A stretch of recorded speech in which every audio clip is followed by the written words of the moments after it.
দেখে মনে হচ্ছিল যেন এই খাড়া থেকেই টপ টপ করে রক্ত পড়ছে। সেই মুহূর্তে একসঙ্গে অনেক কথা মনে পড়ে গেল। 2 বছর আগে চন্দ্রপাণ্ডার মুখে শোনা সেই গল্প। এখনো মন্দিরের পেছনে জঙ্গলের মধ্যে একটা টিভি আছে, শুনেছি খুললে নরমণ্ডও পাওয়া যায়।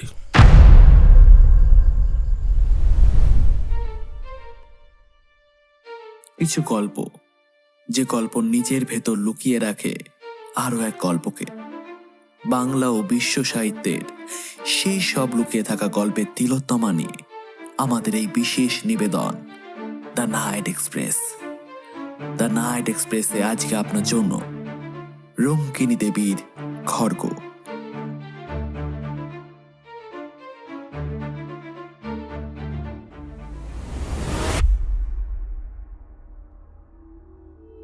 জীবনে অনেক কিছু ঘটে যার কোনো যুক্তিসঙ্গত কারণ খুঁজে পাওয়া যায় না। আমরা সেগুলোকে অতি প্রাকৃতিক বলি। জানি না, হয়তো খুঁজে দেখলে সেগুলো সহজ আর একেবারে স্বাভাবিক ব্যাখ্যা পাওয়া যেতে পারে। মানুষের বিচার বুদ্ধি আর অভিজ্ঞতা ছাড়া অন্য কোনো কারণ হয়তো থাকতে পারে, সেটা নিয়ে আমি তর্কে যাব না। শুধু এটুকু বলবো, এমন কারণ যদি থেকেও থাকে, আমাদের মতো সাধারণ মানুষের পক্ষে তা আবিষ্কার করা সম্ভব নয় বলেই আমরা সেগুলোকে অতি প্রাকৃতিক বলি। আমার জীবনে একবার এমনই একটা ঘটনা ঘটেছিল যার কোনো যুক্তিসঙ্গত কারণ তখনও পাইনি, হ্যাঁ আজও না। শ্রোতাদের কাছে সেই ঘটনা বলেই আমি দায় মুক্তি নিচ্ছি। যদি কেউ এর কোনো স্বাভাবিক ব্যাখ্যা দিতে পারেন, খুব খুশি হব। ঘটনাটা এবার বলি। বেশ কয়েক বছর আগেকার কথা।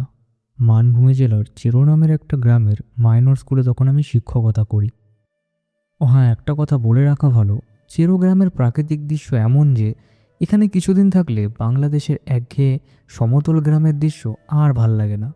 একটা ছোট্ট পাহাড়ের ঢাল বরাবর লম্বালম্বিভাবে পুরো গ্রামের বাড়িগুলো ছড়িয়ে আছে। শেষ দিকের বাড়িগুলোর পেছনের জানলা খুললেই দেখা যায় পাহাড়ের ওপর শাল, মহুয়া, কুরচি আর বেলগাছের পাতলা জঙ্গল, একটা বিশাল বড় বটগাছ আর তার নিচে বাঁধানো বেদি, ছোট বড় পাথরের টুকরো আর ভেলা কাটার ঝোপ।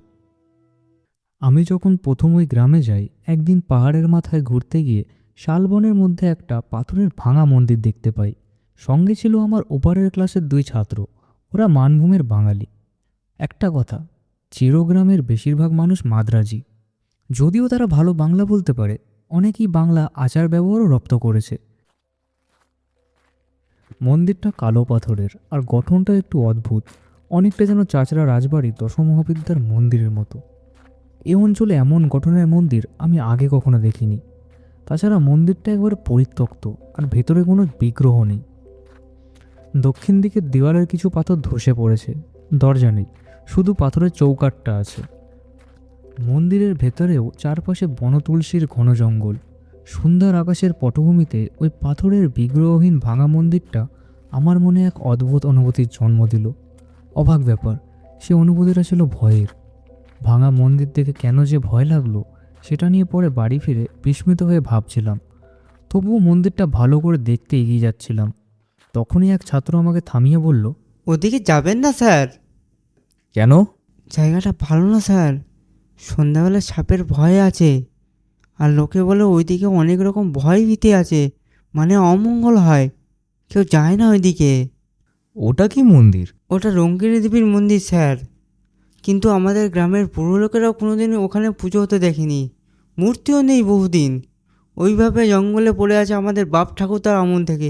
চলুন চলুন স্যার, নিচে নামি। ছেলেটা যেন একটু বেশিই তাড়াহুড়ো করছিল নামার জন্য। রঙ্কিনী দেবী বা তার মন্দির নিয়ে পরে 2-1 বৃদ্ধকে জিজ্ঞাসা করেছিলাম, কিন্তু আশ্চর্য, দেখলাম তারা যেন কথাটা এড়িয়ে যেতে চায়। আমার মনে হয়েছিল রঙ্কিনী দেবীকে নিয়ে কথা বলতে তার ভয় পায়।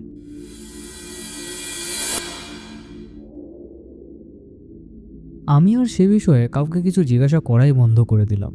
বছরখানেক কেটে গেল, স্কুলে ছাত্র কম, কাজও খুব হালকা। তাই অবসরে এই গ্রাম ওই গ্রাম ঘুরে এই অঞ্চলের পুরনো পট, পুঁথি, ঘট এসব সংগ্রহ করতে লাগলাম। এই বাতিক আমার অনেক দিন ধরেই আছে, নতুন জায়গায় এসে সেটা আরও বেড়ে গেল। চেরো গ্রাম থেকে 5-6 মাইল দূরে জয়চণ্ডী পাহাড়।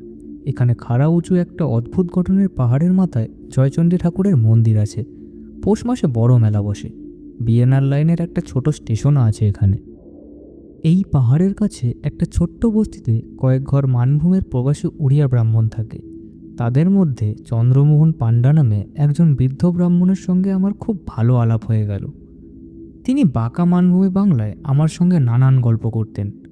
পট পুঁথি সংগ্রহ করতে করতে আমি জয়চণ্ডীতলা গ্রামের চন্দ্রমোহন পাণ্ডার বাড়িতে বসে তার মুখে এই এলাকার নানান কথাবার্তা শুনতাম। চন্দ্র পাণ্ডা আবার এখানকার ডাকঘরের পোস্টমাস্টারও। এই অঞ্চলের প্রচলিত কত আজব সাপ, ভূত, ডাকাত আর বিশেষ করে বাঘের, কারণ এখানে বাঘের উপদ্রব খুব বেশি, এই গল্প যে তার মুখে শুনেছি। আর সেই সব গল্প শোনার লোভে কত আষাঢ় মাসের ঘন বর্ষার দিনে তার বাড়িতে গিয়ে বসেছি তার হিসাব দিতে পারবো না। মানভূমের এইসব বনজ এলাকা সভ্য জগতের কেন্দ্রের থেকে অনেক দূরে। এখানকার জীবনযাত্রাও একটু আলাদা ধরনের। যতই অদ্ভুত গল্প হোক না কেন, জয়চণ্ডী পাহাড়ের ছায়ায় শালবনের মাঝে ছোট্ট গ্রামে বসে বৃদ্ধ চন্দ্রপাণ্ডার পাকা মানভূমি বাংলায় সেগুলো শুনতে শুনতে মনে হতো এই দেশে এমন কিছু ঘটলে তাতে আর আশ্চর্য কী, এটা তো আর কলকাতা বা বালিগঞ্জ নয়। গল্প করতে করতে একদিন চন্দ্রপাণ্ডা বললেন, চেরো পাহাড়ের রঙ্কিনী দেবীর মন্দির দেখেছেন? আমি একটু অবাক হয়ে বৃদ্ধের মুখের দিকে তাকালাম। রঙ্কিনী দেবী নিয়ে এর আগে আমি আর কারো মুখে কিছু শুনিনি, শুধু সেদিন সন্ধ্যায় আমার ছাত্রের কাছ থেকে সামান্য যা শুনেছিলাম সেইটুকু। মন্দিরটা দেখেছি, কিন্তু রঙ্কিনী দেবী সম্পর্কে জানতে যাকে জিজ্ঞেস করছি সেই চুপ করে গেছে বা অন্য কথা বলছে। রঙ্কিনী দেবী নামই সবাই ভয় পায়। কেন বলুন তো? মানভূম জেলায় আগে বুনো জাতের লোক থাকতো। রঙ্কিনী ছিল তাদের দেবতা। পরে হিন্দুরা এসে বসতি করলে রঙ্কিনী হিন্দুদেরও ঠাকুর হয়ে গেলেন। তখন কেউ একজন মন্দির বানিয়ে দিল, কিন্তু রঙ্কিনী দেবী হিন্দু দেবদেবীর মতো নন। উনি আদিবাসী জাতির দেবতা। আগে ওই মন্দিরে নরবলি হতো। 60 বছর আগেও নাকি রঙ্কিনী মন্দিরে নরবলি হয়েছে। অনেকে বিশ্বাস করে রঙ্কিনী দেবী অসন্তুষ্ট হলে আর রক্ষে নেই, অপমৃত্যু আর অমঙ্গল ঘটবে। এরকম নাকি অনেকবার হয়েছে। একটা প্রবাদ আছে, এই অঞ্চলে দেশে মড়ক লাগার আগে রঙ্কিনী দেবীর হাতের খাড়া রক্ত মাখা দেখা যেত। আমি যখন প্রথম এদেশে এসেছিলাম, আজ থেকে 40 বছর আগে, তখন পুরনো লোকেদের মুখে সব শুনেছিলাম। মন্দিরের ভিতরে রঙ্কিনী দেবীর বিগ্রহ দেখেছিলেন নাকি? না, আমি যতদিন ধরে আছি এই ভাঙা মন্দিরটাই দেখেছি। কে যেন বিগ্রহটা নিয়ে গেছে অন্য কোনো দেশে। রঙ্কিনী দেবীকে নিয়ে এসব কথা আমি শুনেছিলাম ওই মন্দিরে সেবা হতো এক বৃদ্ধের মুখে। তার বাড়ি ছিল চেরো গ্রামেই। আমি যখন প্রথম এখানে এসেছিলাম তখন তার বাড়িতে অনেকবার গিয়েছি। দেবীর খাড়া রক্তমাখা হওয়ার কথাও তার মুখেই শুনেছি। এখন তাদের বংশে আর কেউ নেই। তারপর চেরো গ্রামেও বহুদিন যায়নি। বয়স হয়েছে, বেশি কোথাও বেরোই না। বিগ্রহটা দেখতে কেমন ছিল? শুনেছি কালী মূর্তির মতো ছিল। আগে নাকি হাতে সত্যিকারের নরমুণ্ড থাকতো, সেই অসভ্যদের আমলে। কত নরবলি হয়েছে তার কোনো হিসেব নেই। এখনো মন্দিরের পেছনে জঙ্গলের মধ্যে একটা টিভি আছে। শুনেছি খুললে নরমুণ্ডও পাওয়া যায়। এদেশের লোক যে ভয় পায় তা তো স্বাভাবিক। এই সব কথাবার্তা শুনে সেদিন সন্ধ্যায় জয়চণ্ডীতলা থেকে ফেরার পথে আমার নিজেরই গা ছমছম করছিল। আরও বছর 2 সুখে দুঃখে কেটে গেল। জায়গাটা আমার এত ভালো লেগে গিয়েছিল যে হয়তো আরও অনেক দিন থেকে যেতাম, কিন্তু স্কুল নিয়ে বাঙালিদের সঙ্গে মাদ্রাজিদের ঝামেলা শুরু হলো। মাদ্রাজিরা স্কুলে বেশি টাকা দিত, তাই তারা দাবি করতে লাগলো কমিটিতে তাদের লোক বেশি থাকবে। ইংরেজি মাস্টার একজন মাদ্রাজি হতে হবে, ইত্যাদি। আমি ইংরেজি পড়াতাম, ফলে আমার চাকরিটাই মাঝখান থেকে টলমটাল হয়ে উঠল। এই সময়ে আমাদের দেশে একটা হাই স্কুল হয়েছে।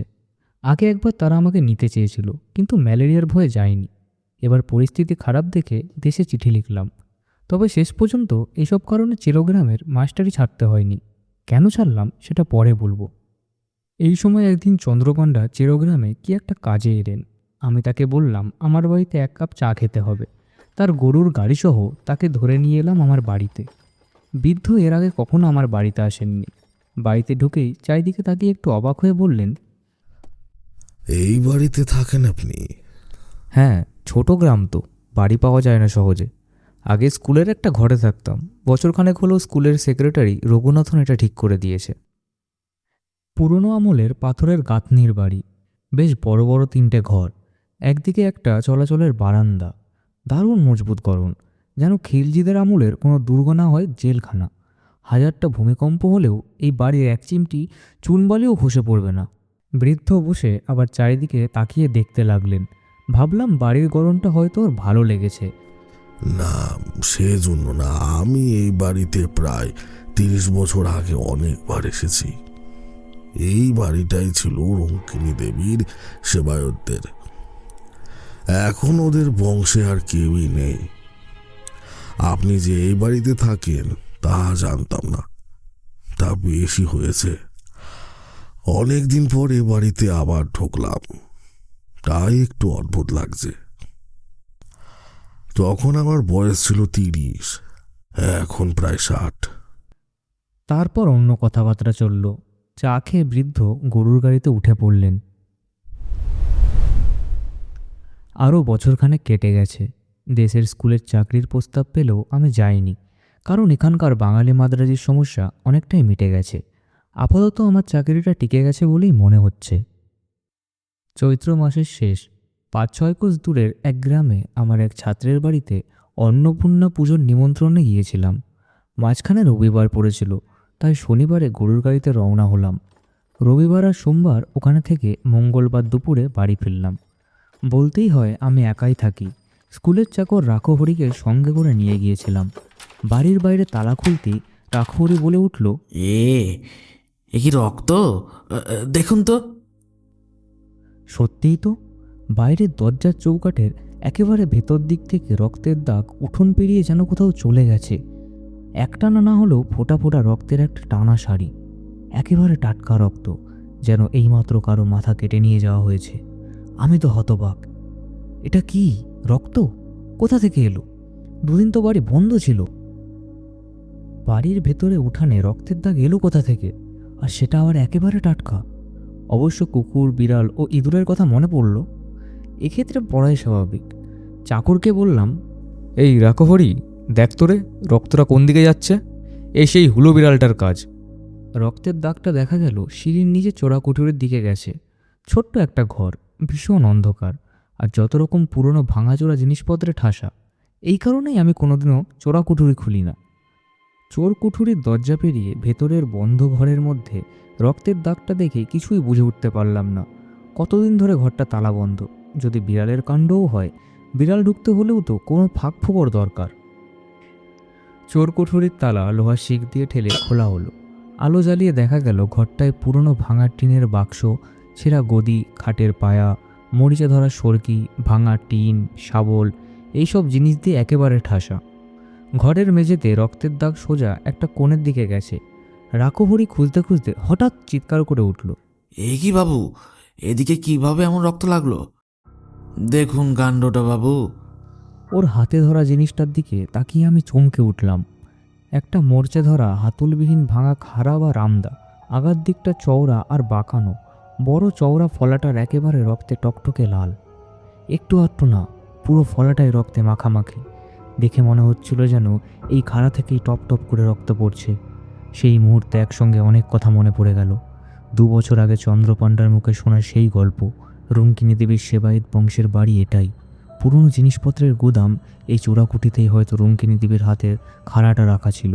মরকের আগে বিক্রির খাড়ায় রক্ত মাখা হয় সেই প্রবাদ। আমার মাথা ঘুরে উঠল।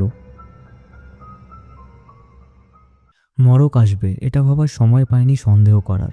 কারণ পরদিন সন্ধ্যাবেলায় চেরো গ্রামে প্রথম কলেরার খবর এলো। 3 দিনের মধ্যে রোগ ছড়িয়ে পড়ে আর মরক দেখা দিল। প্রথমে চেরো, তারপর পাশের গ্রাম কাজরা, ধীরে ধীরে জয়চণ্ডীতলা পর্যন্ত মরক ছড়িয়ে পড়ল। লোকজন মরতে মরতে গ্রাম প্রায় খালি হয়ে যেতে লাগলো। চেরো গ্রামের মাদ্রাজি পরিবারগুলো প্রায় ধ্বংসের মুখে এসে দাঁড়ালো। মরকের কারণে স্কুল প্রায় বন্ধ হয়ে গেল। আমি দেশে পালিয়ে এলাম, তারপর আর কোনোদিন চেরোতে যাইনি। গ্রীষ্মের ছুটি শুরু হওয়ার আগেই দেশের স্কুলে চাকরি পেয়ে গেলাম। সেই সময় থেকেই রুঙ্কিনী দেবীকে আমি মনে মনে ভক্তি করি। তিনি অমঙ্গলের আগাম বার্তা দিয়ে সবাইকে সতর্ক করেন মাত্র, কিন্তু সাধারণ মূর্খ মানুষ তাকেই অমঙ্গলের কারণ ভেবে ভুল বোঝে।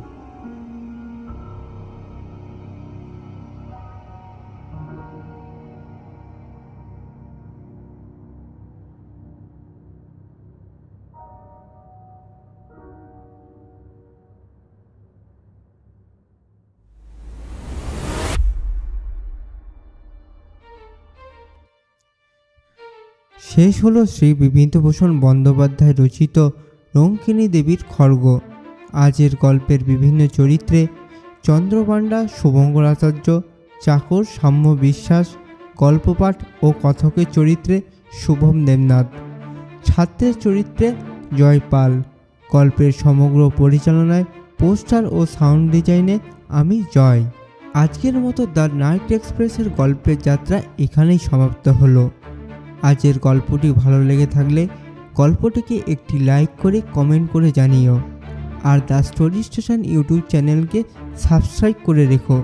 দেখা হচ্ছে দ্য স্টোরি স্টেশনে দ্য নাইট এক্সপ্রেসের নতুন কোনো গল্পের যাত্রায়। আর ততদিন ভালো থাকুন, সুস্থ থাকুন আর শুনতে থাকুন দ্য স্টোরি স্টেশন।